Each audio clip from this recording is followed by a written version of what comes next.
Un homme est fait de chair et de sang. Et il change. Mais ne reste-t-il pas le même homme? Dieu veut écrire la loi dans vos cœurs. Bonjour, je m'appelle Patrice. C'est une grande joie de témoigner de ce que Dieu a fait dans ma vie. Tout a commencé dans mon adolescence. J'étais quelqu'un de vide et d'insatisfait. À l'école, c'était pas mon point fort. Quand je rentrais, je prenais mon sac, je le jetais dans un coin, direction ma chambre, et pendant des heures, j'écoutais de l'hard rock, sans compter les sciences occultes que j'ai pratiquées. Tout ça m'a rendu quelqu'un de très instable. Par la suite, comme je n'ai pas réussi à l'école, je me suis donné 100% dans le monde du sport. Au bout de 6 mois, je suis devenu un athlète de haut niveau. Mais tout ça n'était qu'à l'heure, une apparence. J'étais toujours aussi vide. Ensuite, ce qui s'est passé, c'est que j'ai rencontré un ami aussi qui pratiquait le sport au niveau. Je lui dis, alors Mario, qu'est-ce que tu deviens? Il me dit, c'est formidable, j'ai rencontré Jésus-Christ et il allait arrêter le sport. Je l'ai regardé, j'ai dit, mais t'as un sacré problème. Non, lui, il n'avait pas de problème, il avait quelque chose que moi, je n'avais pas. La Bible dit, je vous donne ma paix, je vous donne ma joie, je ne vous donne pas comme ce monde. Et c'est ce qu'il vivait. Et à un moment donné, il sentait que j'étais en colère, que j'allais partir. Alors il m'a dit, Patrice, chaque jour, je prierai pour toi.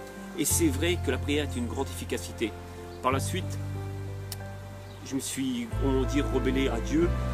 Je n'y croyais pas trop, mais à un moment donné, Dieu a fait quelque chose de merveilleux dans ma vie, a placé ma femme. Et ça allait être ma future femme, et il l'a placée sur mon chemin. Et à un moment donné, j'avais une grande décision à prendre. C'était à un moment donné dans ma vie où je vais quitter la région. J'avais reçu un courrier à la maison. Je partais comme professionnel de la course à pied. Je partais à Sochaux. Donc à un moment donné, j'étais là voir, j'écoute, il y a une décision à prendre. Aujourd'hui, tu dois me donner une réponse si on va sortir ensemble ou pas, parce que je vais quitter la région. Et à un moment donné, elle m'a dit oui.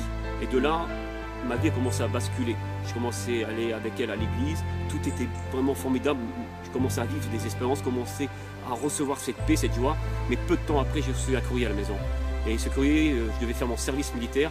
Et entre parenthèses, dans ce courrier, c'était marqué comme quoi je rentrais dans le service de l'armée des sports. J'avais ce grand privilège. Mais cette année-là allait devenir l'année de mon cauchemar. Quand je suis arrivé là-bas, tous les élites de l'équipe de France étaient là. Tout le monde connaissait ma réputation. Et moi, je suis arrivé, j'ai posé mes 2 sacs. Je dis, les gars, c'est ma dernière année que je cours. J'ai rencontré Jésus-Christ. Et les gars m'ont regardé de en bas, ils ont dit, ça y est, Patrice a pété les plombs. Et chaque jour, on venait me voir. On me disait, tu t'es fait avoir, tu t'es fait embobiner, tu es rentré dans une secte. Et à un moment donné, regardez bien ce geste. J'ai dit, Dieu, ce sera pour plus tard. Et j'ai recommencé à faire les séances occultes et à vouloir reprendre la course à pied.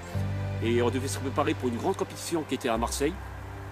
Et juste avant de monter dans le bus, j'ai entendu une voix qui me disait, si je veux aujourd'hui, je coupe le fil de ta vie.